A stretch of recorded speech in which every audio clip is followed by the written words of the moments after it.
मंगेशकर रुग्णालयाला पुणे पालिकेची थकीत कर भरण्याची नोटीस दिली। 2 दिवसात 22 कोटी रुपये थकबाकी भरा, अन्यथा कारवाईचा इशारा।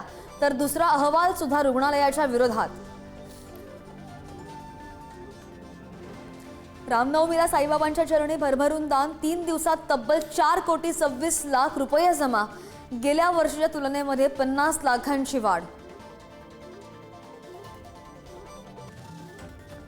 मनसेची मान्यता रद्द करण्याच्या याचिकेवरून पेटला वाद। भैयांना राज्यामध्ये राहू द्यायचं का याचा विचार करावा लागेल, मनसेचा इशारा।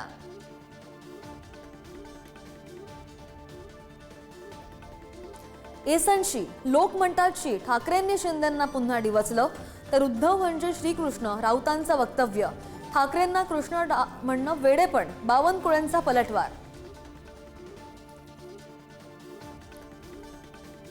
एक्सक्यूज मी म्हटल्यामुळे रस्त्यावर उभ्या राहिलेल्या तरुणांकडून तरुणींना मारहाण। इंग्रजीमध्ये बोलायचं नाही, मराठीमध्येच बोलायचं म्हणत मारहाण। मारहाणीचा व्हिडिओ व्हायरल। नाशिकच्या घोटी भागामधील खासगी शाळेमध्ये विद्यार्थ्यांच्या दप्तरात सापडले चाकू, सुरे, लोखंडी फाईट, चेन आणि कॉन्डोमची पाकिटं। सरप्राईज तपासणीमध्ये धक्कादायक वास्तव उघड। शिक्षक आणि पालक सुद्धा चक्रावून गेले।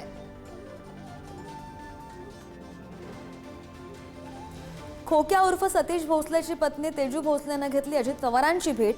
कुटुंबाचं पुनर्वसन करण्याच्या मागणीसाठी भेट। वनविभागानं घर पाडलं, कुटुंब उघड्यावर पडल्याची मांडली व्यथा। संभाजीनगरमधील दौलताबाद किल्ल्यामध्ये आग, उन्हामुळे वाळलेल्या गवताला आग लागल्याची प्राथमिक माहिती। किल्ल्याच्या चारही बाजूला धुराचे लोट। आगीनंतर किल्ल्यामध्ये पर्यटकांना प्रवेश बंदी।